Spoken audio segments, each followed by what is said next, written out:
प्यार एक एहसास है जो इंसानों के दिल में जन्म लेता है। पर क्या हो अगर वही एहसास एक ऐसी आत्मा में जन्म ले जिसका वजूद ही इंसानों की मौत से जुड़ा हो।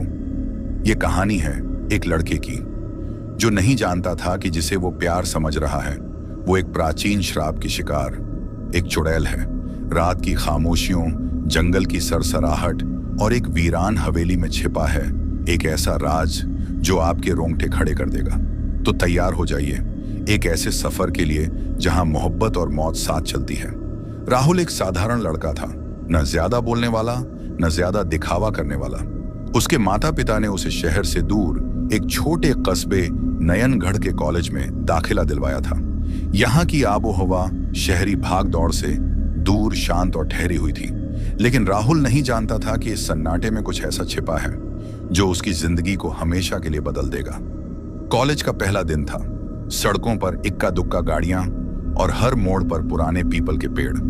कस्बे के बीचों बीच एक विशाल लेकिन वीरान दिखती हवेली थी।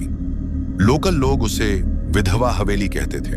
राहुल ने जब अपने रूममेट अर्जुन से इसके बारे में पूछा तो वो थोड़ा हंसते हुए बोला, उस हवेली का तो नाम मत लो भाई। सुना है वहां रात में रोने की आवाजें आती हैं और कई लोगों ने वहां एक लड़की को सफेद साड़ी में घूमते देखा है। राहुल ने इसे एक बेतुकी लोक कथा समझकर नजरअंदाज कर दिया। उसे हॉरर जैसी चीजों में भरोसा नहीं था। कॉलेज की क्लासेस शुरू हो चुकी थीं। राहुल का ज्यादा मन नहीं लगता था। वो अक्सर अकेले लाइब्रेरी में बैठा रहता या कॉलेज के पिछवाड़े वाले पुराने बगीचे में जा बैठता। और यहीं एक दिन उसकी नजर चांदनी पर पड़ी। वो अकेली बैठी थी, सफेद सलवार कमीज, बेहद शांत चेहरा और कुछ ऐसा आकर्षण जो राहुल को खींच लाया। हाय, मैं राहुल, उसने झिझकते हुए कहा। लड़की ने पलटकर देखा। उसकी आंखों में एक रहस्यमयी गहराई थी। वो मुस्कुराई, बहुत हल्की सी। मैं चांदनी, उसने जवाब दिया, लेकिन उसकी आवाज जैसे किसी पुराने रेडियो से आ रही हो, धीमी, सुरीली लेकिन धुंधली। उस दिन दोनों की मुलाकात छोटी थी, पर राहुल की बेचैनी बड़ी हो गई थी। उस रात राहुल ने सपना देखा। एक लड़की, वही चांदनी, एक वीरान जगह पर खड़ी है। उसके चेहरे पर आंसू हैं और पीछे एक बेजान पीपल का पेड़। राहुल, लौट जाओ, उसने सपना में फुसफुसाया और तभी तेज चीख के साथ राहुल की नींद खुल गई। पसीने में भीगा उसका बदन कांप रहा था। यह क्या था? क्यों उसने मेरे नाम से पुकारा? राहुल को नहीं पता था कि उसकी जिंदगी की यह पहली मुलाकात आखिरी नहीं, एक अंतहीन रहस्य की शुरुआत थी। राहुल अगली सुबह उठते ही सबसे पहले कॉलेज के बगीचे की ओर भागा।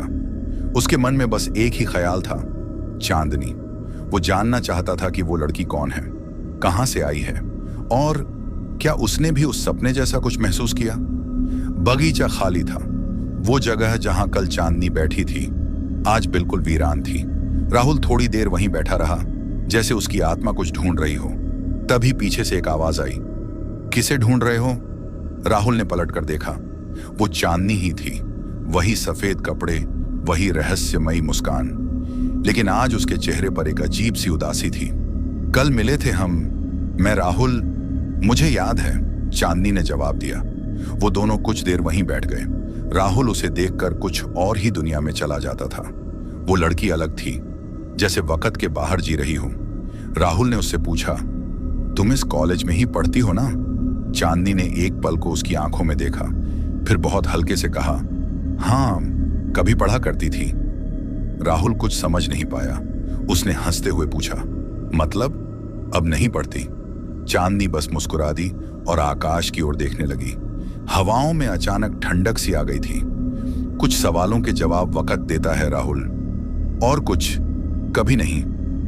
राहुल को अजीब सा लगा, लेकिन उसे चांदनी में कुछ ऐसा महसूस होता था जो शब्दों से परे था, जैसे वो उसकी आत्मा की कोई अधूरी दास्तान हो। अचानक चांदनी ने पूछा, अगर मैं कहूं कि मैं एक रहस्य हूं, एक ऐसा राज जो जानकर तुम्हारा सब कुछ बदल जाएगा, तो भी तुम मुझसे दोस्ती करोगे? राहुल थोड़ा चौंका, लेकिन तुरंत बोला, मैं तुम्हारे रहस्य नहीं, तुम्हारे दिल को समझना चाहता हूं। चांदनी की आंखें थोड़ी नम हो गईं। उसने राहुल की ओर देखा और पहली बार उसमें कोई दर्द छुपा नहीं रहा था। वो उठी और बोली, शायद तुम वो पहले इंसान हो जिसने मुझे डर की बजाय अपनापन दिया है। लेकिन राहुल, कुछ सच्चाइयां बहुत भयानक होती हैं और मेरी सच्चाई मौत से भी डरावनी है। कहते हुए वो चली गई। हवा में उसकी खुशबू और एक सर्द धड़कन रह गई। राहुल वहीं खड़ा रहा। उसका दिल तेजी से धड़क रहा था, क्योंकि अब ये सिर्फ आकर्षण नहीं था, ये कुछ और था, कुछ गहरा, कुछ खतरनाक और कुछ ऐसा जो सिर्फ चांदनी ही जानती थी। राहुल की जिंदगी अब जैसे दो हिस्सों में बंट गई थी। दिन में वो कॉलेज का एक सामान्य छात्र था, लेकिन रातें वो चांदनी की याद में जागता रहता। पर एक बात उसके दिमाग में अटक गई थी। मैं कभी पढ़ा करती थी, मेरी सच्चाई मौत से भी डरावनी है। ये कोई आम बात नहीं थी। राहुल अब हर चीज को नए नजरिए से देखने लगा था। इसी बेचैनी में एक दिन वो अपने रूममेट अर्जुन से फिर से उस विधवा हवेली का जिक्र करता है। राहुल, भाई, वो हवेली, वहां कोई लड़की रहती है क्या? अर्जुन हंसते हुए, अरे पगले, वहां कोई नहीं रहता। 70 सालों से बंद पड़ी है। कहते हैं वहां एक औरत अपने प्रेमी की मौत के बाद आत्महत्या कर ली थी। तभी से वो हवेली औरत की चीखों से गूंजती रहती है। राहुल सन्न रह गया। क्या चांदनी उसी हवेली से जुड़ी हो सकती है? उस रात राहुल ने तय कर लिया, वो हवेली के अंदर जाएगा। अगली रात चुपचाप सबके सो जाने के बाद राहुल अपने कमरे से निकला। एक टॉर्च, मोबाइल और दिल में हिम्मत लेकर वो हवेली के दरवाजे तक पहुंचा। दरवाजा जंग खाया हुआ था, पर जैसे ही उसने हाथ रखा, चर्रार्रार्रा, वो अपने आप खुल गया। हवेली के अंदर गहरी स्याही और सन्नाटा था। पुराने झूमर, धूल भरी तस्वीरें, टूटी कुर्सियां और बीच में एक पुरानी सी मेज जिस पर एक बंद डायरी रखी थी। राहुल ने कांपते हाथों से डायरी खोली और उस पर लिखा था चांदनी। उसके नीचे लिखा था, मैं चांदनी हूं, मैं इस हवेली की बेटी हूं। मैंने किसी से प्यार किया था, लेकिन समाज ने उसे मुझसे छीन लिया। मैंने अपने प्रेमी के साथ इस जीवन को छोड़ने की कसम खाई थी, लेकिन वो अकेला मर गया और मैं एक अधूरी आत्मा बनकर रह गई। अब हर अमावस को मैं उसी का इंतजार करती हूँ। क्या वो लौटेगा कभी? राहुल की सांसें थम गईं। उसके हाथ से डायरी गिर पड़ी। उसने अपने पीछे कुछ महसूस किया, जैसे कोई उसकी गर्दन के पास सांस ले रहा हो। राहुल! वही आवाज, वही सपना। राहुल ने पलटकर देखा। चांदनी वहां खड़ी थी, लेकिन इस बार उसकी आंखों से आंसू नहीं, खून बह रहा था। अब तुम जान चुके हो ना मैं क्या हूं? हवेली की उस दीवार घड़ी ने 12 बजने की दस्तक दी थी। हर एक घंटे की घंटियों के साथ राहुल की सांसें और भी भारी होती जा रही थी। उसके सामने खड़ी थी चांदनी, वही चांदनी जिससे वो प्यार करने लगा था। लेकिन अब वो कोई साधारण लड़की नहीं लग रही थी। उसके पैरों के नीचे जमीन नहीं थी और उसकी आंखें मानो सदियों से रोती आ रही आत्मा की परछाइयां हों। राहुल डर गया, लेकिन भागा नहीं। उसने कांपती आवाज में पूछा, तुम इंसान नहीं हो, है ना? चांदनी ने सिर झुकाया, फिर धीरे धीरे उस पुरानी डायरी को उठाया और बोली, सच जानना चाहते हो ना राहुल? तो सुनो। साल था 1953। यह हवेली कभी रौनक से भरी रहती थी। चांदनी यहाँ की इकलौती बेटी थी, ठाकुर हरिराम सिंह की, एक जमींदार और घमंडी पिता का अभिमान। लेकिन चांदनी को प्यार हो गया था, एक साधारण नौकर आरव से। वो प्यार जो समाज के लिए पाप था। चोरी छिपे मिलने का सिलसिला चलता रहा, पर एक दिन ठाकुर को सब पता चल गया। उस रात हवेली की छत से चीख सुनाई दी। ठाकुर ने आरव को बांधकर सबके सामने गोली मार दी और चांदनी उसी पल छत से कूद गई। उसका शरीर तो गिरा, लेकिन आत्मा नहीं गई। उस दिन अमावस की रात थी और कहते हैं उसके बाद हर अमावस को हवेली में एक औरत की चीख गूंजती है और एक आत्मा अपने प्रेमी को ढूंढती फिरती है। चांदनी ने डायरी बंद की। राहुल की आंखें नम थीं। उसे अब कोई डर नहीं लग रहा था, बस अफसोस कि इतनी सच्ची मोहब्बत को दुनिया ने समझा नहीं। तो तुम हर अमावस को आरव की वापसी का इंतजार करती हो? चांदनी ने धीरे से सिर हिलाया। लेकिन अब तुम आए हो राहुल, तुम्हारी आंखों में वही प्यार है। शायद तुम ही मेरी मुक्ति हो। राहुल समझ नहीं पा रहा था, क्या यह पुनर्जन्म है? क्या वही आरव है? चांदनी धीरे से उसकी ओर बढ़ी।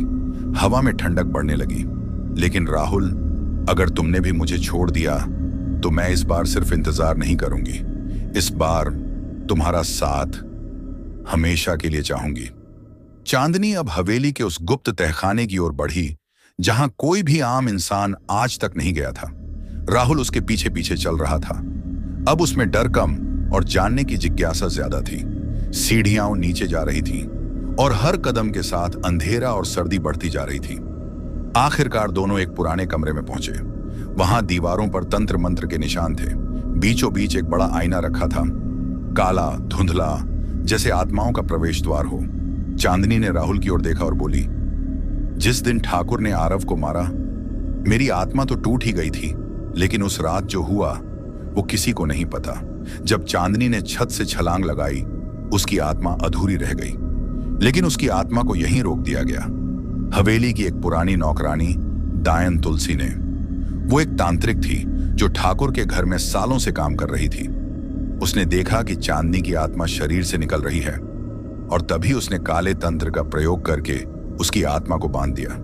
तेरी मोहब्बत अब श्राप बनेगी और तू अमावस की रातों में उस प्रेम को ढूंढेगी, पर तुझ में आत्मा होगी, शरीर नहीं। प्यार होगा लेकिन चैन नहीं। चांदनी की आत्मा एक चुड़ैल बन गई, ना जिंदा ना मरी हुई, बस एक अधूरी मोहब्बत की भूखी आत्मा। राहुल सन्न रह गया। उसकी आंखों में आंसू थे। तुमने तो सिर्फ प्यार किया था, फिर इतनी बड़ी सजा क्यों? चांदनी की आवाज कांप रही थी, क्योंकि समाज को मोहब्बत से ज्यादा नाम और जात पूछनी होती है। राहुल और वो मेरी मोहब्बत को पाप समझ बैठे। अब उसने राहुल का हाथ थामा। लेकिन अब मैं तुम्हें खोना नहीं चाहती। अगर तुम मुझसे प्यार करते हो तो एक आखिरी रीत निभानी होगी, मुझे मुक्ति देने के लिए। राहुल कुछ बोल न सका। वो जानता था जो वो करने जा रहा है वो उसे मौत के करीब भी ले जा सकता है। राहुल की आंखों में डर था, लेकिन उससे कहीं ज्यादा था भरोसा, चांदनी पर, उसके प्यार पर। उसने चांदनी से पूछा, क्या करना होगा मुझे? चांदनी ने उस पुराने काले आईने की ओर इशारा किया। यह काल दर्पण है, इसमें आत्माएं अपना सच्चा रूप दिखाती हैं। अगर तुम सच्चे दिल से मुझसे प्रेम करते हो तो ये आईना तुम्हें मेरी आत्मा का वो हिस्सा दिखाएगा जो आज भी श्रापित है। राहुल ने बिना कुछ कहे आईने के सामने खड़ा होना स्वीकार किया।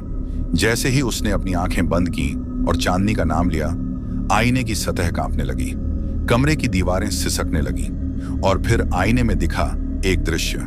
चांदनी जंजीरों में जकड़ी हुई थी। दायन तुलसी उसके चारों ओर आग की लकीर बना रही थी और ठाकुर सिंह अट्टहास कर रहा था, अब तू और तेरी मोहब्बत कभी पूरी नहीं होगी। तू अब इस हवेली की श्रापित आत्मा है। चांदनी चीख रही थी, मुझे आरव से मत दूर करो, मेरी मोहब्बत पवित्र है। लेकिन किसी ने उसकी नहीं सुनी और फिर उसकी आत्मा को कैद कर दिया गया। राहुल का सिर चकरा गया। उसने देखा चांदनी उसी तरह जंजीरों में कैद है। चांदनी बोली, मुझे इन जंजीरों से आजाद करो राहुल, लेकिन ये आसान नहीं। तुम्हें प्रेम तर्पण साधना करनी होगी। इस साधना में तुम्हें अपनी आत्मा का अंश मुझे देना होगा। अगर तुम सच्चे हो तो मैं मुक्त हो जाऊंगी, वरना तुम भी श्रापित हो जाओगे। राहुल के लिए यह इम्तिहान जान से भी बड़ा था, लेकिन उसके शब्द थे साफ, अगर तुम श्रापित हो तो मैं भी उसी राह पर चलूंगा, क्योंकि मेरा प्यार भी अधूरा नहीं रह सकता। अमावस की रात हवेली की छत पर अग्नि जलाई जाती है। चारों ओर मंत्रों की गूंज और हवा में भयंकर सर्दी। राहुल बीच में बैठा है, उसकी आंखें बंद हैं और हाथों में चांदनी की तस्वीर।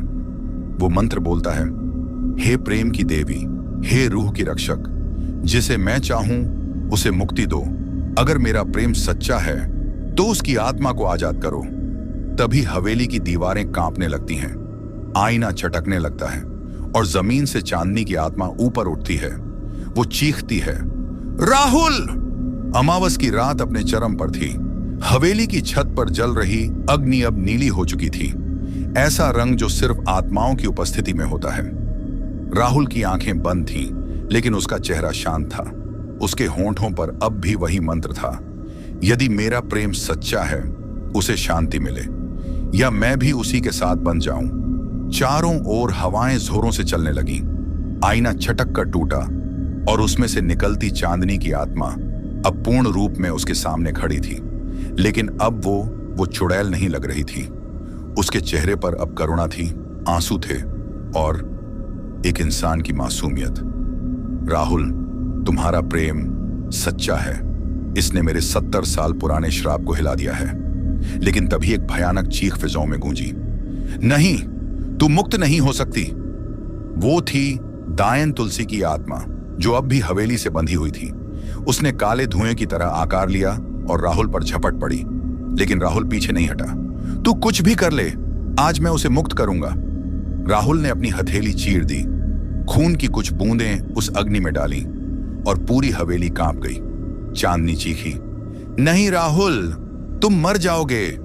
राहुल ने मुस्कुराकर कहा, अगर मेरी जान से तुझे मुक्ति मिलती है तो यही सही है। और फिर वो अग्नि उसे अपने भीतर समा गई। हवेली की हवाएं रुक गईं। आईना अब पूरी तरह चटक चुका था। फिर एक रोशनी की लहर उठी और चांदनी की आत्मा हवा में घुलती चली गई। राहुल, मैं मुक्त हो गई और तुमने वो किया जो कोई ना कर सका। अब अगर अगला जन्म हुआ तो मैं तुम्हें ढूंढ लूंगी। उसके शब्द हवा में बहे और फिर सब कुछ शांत। राहुल बेसुध हालत में हवेली के आंगन में पड़ा था, लेकिन वो जिंदा था। उसकी आंखें खुली और उसकी हथेली पर एक निशान था, चांदनी लिखा हुआ। उसने आसमान की ओर देखा और बस इतना कहा, मैं भी वादा करता हूं, अगला जन्म हुआ तो तुम्हें जरूर ढूंढूंगा। वर्षों बाद एक नई लड़की उसी हवेली की तरफ आती है। उसे वो जगह बहुत जानी पहचानी लगती है। किसी ने पूछा, तुम यहां क्यों आई हो? उसने मुस्कुराकर कहा, मुझे यहीं किसी से मिलना है। किसी ने वादा किया था, अगले जन्म में मुझे ढूंढेगा। कहते हैं कि सच्चा प्यार कभी नहीं मरता, वो रूह में बसता है और अगर अधूरा रह जाए तो जन्म जन्मांतर तक पीछा करता है। राहुल और चांदनी की आत्माएं अब इस संसार में लौट आई हैं। वाराणसी के पास का एक प्राचीन कस्बा, नवचंद्रपुर, साल 2024। एक साधारण सी लड़की आर्या, जो शहर से आई थी, नवचंद्रपुर के स्कूल में इतिहास पढ़ाने लगी। उसे पुरानी हवेलियां, रूहों की कहानियां और तांत्रिक संकेतों में अजीब सा आकर्षण महसूस होता था। हर रात एक सपना आता, वो किसी अंधेरी हवेली में है जहां एक लड़का बार बार कहता है, तुम आओगी ना, अगला जन्म है हमारा। वहीं दूसरी ओर उसी कस्बे में एक लड़का वीर, मंदिर में पूजा पाठ करने वाला पुजारी था। सीधा सादा, लेकिन हर पूर्णिमा की रात को बेचैन हो जाता था। उसे महसूस होता जैसे कोई उसे देख रहा है, जैसे किसी की नजरों में वो पहचाना सा है। और फिर एक दिन आर्या और वीर आमने सामने आ गए। एक पूजा के दौरान जब वीर ने आर्या को देखा, उसका चेहरा सन्न पड़ गया। उसे वही आंखें दिखीं जो सालों पहले उसने एक टूटी तस्वीर में देखी थी। और आर्या, उसके हाथ से पानी का लोटा गिर गया। उसके मन में गूंजा, राहुल। आर्या की जिंदगी अब पहले जैसी नहीं रही। उस रात जब उसने वीर को पहली बार देखा, कुछ उसके भीतर टूट गया और फिर जुड़ भी गया। उसने कई रातें जागकर बिताई। हर सपने में वो खुद को उसी पुरानी हवेली में देखती, जंजीरों से बंधी, और कोई लड़का उसे बचाने की कोशिश कर रहा होता। वीर, ये नाम उसे खींचता था, जैसे उसने इसे जन्मों पहले पुकारा हो। लेकिन ये सब उसका भ्रम था या यादें? एक दिन स्कूल की छुट्टी के बाद आर्या पास के जंगल में घूम रही थी, जहां गांव वालों ने उसे न जाने की चेतावनी दी थी। वहां एक पुरानी हवेली है बिटिया, वहां जाना मत, वहां रूहें रोती हैं। पर जैसे किसी अदृश्य शक्ति ने उसे खींच लिया। पेड़ों के पीछे, सूखे पत्तों के बीच उसे वो हवेली दिखाई दी। टूटी छत, काई लगी दीवारें और एक जंग लगा लोहे का दरवाजा। जैसे ही उसने उस दरवाजे को छुआ, एक तेज हवा उठी और दरवाजा अपने आप खुल गया। भीतर घुसते ही उसे महसूस हुआ जैसे वो हर कोना, हर दीवार जानती है उसे। फिर अचानक उसकी नजर एक कोने में पड़ी पुरानी जली हुई तस्वीर पर। उस तस्वीर में वही चेहरा था, वीर का। ये क्या हो रहा है मुझे? तभी हवा में किसी की आवाज गूंजी, तू लौट आई चांदनी, अब देखना, क्या इस बार भी वो तुझे बचा पाएगा? आर्या डर कर पीछे मुड़ी, लेकिन वहां कोई नहीं था। उधर मंदिर में वीर लगातार बेचैन था। हर रात आर्या की छवि उसके ध्यान में आती और फिर एक रात उसे सपना आया जिसमें वो खुद एक अग्निमंडल में बैठा था। उसके सामने आर्या थी, लेकिन जंजीरों में बंधी। चारों ओर काले कपड़ों में तांत्रिक खड़े थे और एक दायन की हंसी गूंज रही थी, इस बार तुम्हारा प्यार तुम्हें ही खत्म करेगा। वीर की नींद खुली, उसके माथे पर पसीना था, उसे समझ नहीं आ रहा था कि क्यों, पर वो जानता था आर्या खतरे में है। हवेली की पुरानी आत्माएं जाग चुकी हैं और वो दायन, तुलसी अब नए शरीर में लौट आई है। अब युद्ध होगा, मोहब्बत बनाम तंत्र, रूह बनाम श्राप, और फिर से एक इम्तिहान। क्या इस जन्म में अधूरी मोहब्बत पूरी होगी या फिर एक और कुर्बानी लिखी जाएगी? रात के 3 बजे आर्या अब हवेली के अंदर है, अकेली। चारों ओर सन्नाटा, टूटे फर्नीचर और दीवारों पर उल्टे त्रिकोण के चिन्ह। लेकिन एक कोने में उसे एक पुराना दीपक दिखा जो अपने आप जल उठा, और उस रोशनी में नीचे की ओर जाती एक गुप्त सीढ़ी दिखाई दी। हिचकते हुए डर के साए में उसने वो रास्ता अपनाया और पहुंची हवेली के उस हिस्से में जहां कभी कोई जिंदा इंसान नहीं गया था। वो तहखाना एक गोल घेरे में बना हुआ था। मध्य में बनी थी त्रिकोण आकृति, 3 कोनों वाला एक तांत्रिक चक्र। हर कोने पर लिखे थे 3 शब्द, प्रेम, श्राप और मुक्ति। जैसे ही आर्या उस चक्र के पास पहुंची, उसे तेज सिर दर्द हुआ, आंखों के सामने अंधेरा छा गया और फिर शुरू हुई यादों की बौछार। उसे याद आने लगा वो रात जब चांदनी तांत्रिकों के चक्र में फंस गई थी, जब राहुल ने उसे छुड़ाने के लिए अपनी जान की बाजी लगाई थी। तुम मेरी रूह हो चांदनी, चाहे मौत आ जाए छोड़ूंगा नहीं।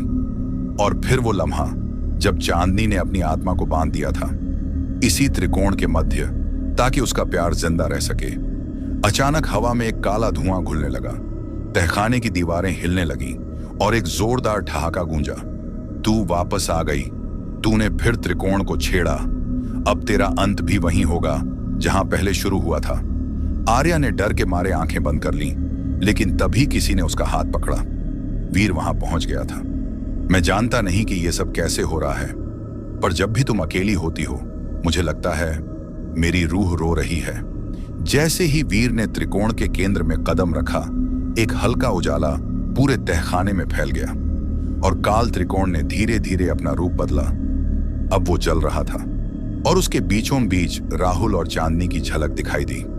अब ये कहानी महज पुनर्जन्म की नहीं, बल्कि आत्माओं की मुक्ति और शैतानी ताकतों से टकराने की बन गई है। तहखाने के मध्य काल त्रिकोण अब पूरी तरह सक्रिय हो चुका था। आर्या और वीर के कदम उसके भीतर पड़े ही थे कि जमीन कांपने लगी, दीवारों से खून बहने लगा और एक नुकीला, कांपता हुआ चीखता स्वर गूंजा। 40 साल सोई रही मैं, अब फिर से जन्म लेने आई हूं, अपना अधूरा बलिदान पूरा करने। काले धुएं के भंवर के बीच एक आकृति उभरी, लंबे उलझे बाल, लाल आंखें, मुंह से टपकता काला लार और शरीर पर राख जली हुई थी। वो थी तुलसी, वही दायन जिसने चांदनी को तंत्र बल्ली में बांध दिया था। तुलसी ने त्रिकोण के चारों ओर अग्नि फैला दी। उसके हाथ में एक ताम्र मंत्र पुस्तिका थी जिसे वो बड़बड़ाने लगी। हे काल माया, हे श्मशान शक्ति, इन 2 आत्माओं को मेरे हाथ सौंपो ताकि मेरा अधूरा तंत्र यज्ञ पूर्ण हो। वो वीर की ओर बढ़ी, पर तभी आर्या उसके सामने खड़ी हो गई। मैं तुझसे नहीं डरती, तू मेरे अतीत की राख है। मैं अपने प्यार को एक बार फिर तेरे अंधेरे में मरने नहीं दूंगी। तुलसी जोर से चीखी, तू फिर वही है चांदनी। और उसी पल आर्या की आंखों में चमक उभरी, उसका शरीर कांपने लगा और उसके पीछे चांदनी की आत्मा का आकार बन गया। अब पहली बार चांदनी और तुलसी आमने सामने थीं। तुलसी ने त्रिकोण को भंग करने के लिए एक तांत्रिक अग्निबाण छोड़ा जो सीधा आर्या की ओर जा रहा था। वीर चिल्लाया, नहीं, और खुद उसके सामने आ गया। बाण वीर के सीने से आर पार हो गया। आर्या चीखी, वीर नहीं। उसके आंसू काल त्रिकोण पर गिरे और एक विस्फोट हुआ। त्रिकोण की रेखाएं जल गईं। तुलसी की शक्ति डगमगाने लगी। ठीक उसी पल वीर के घायल शरीर से एक तेज रोशनी निकली। राहुल की आत्मा, जो अब तक रुद्ध थी, पूर्ण रूप में बाहर आ गई। तेरा तंत्र अब पुराना हो चुका है तुलसी, अब ये मोहब्बत नहीं मिटेगी। अब हर जन्म में हम तुझे हराएंगे। राहुल ने त्रिकोण के मध्य में तुलसी को घसीटा और उसे उसी तांत्रिक यंत्र में बांध दिया जहां वो पहले बलिदान करती थी। उसकी चीख हवेली के हर कोने में गूंजी और फिर एकदम सन्नाटा। हवेली की दीवारें तरकने लगीं। त्रिकोण शांत हो गया।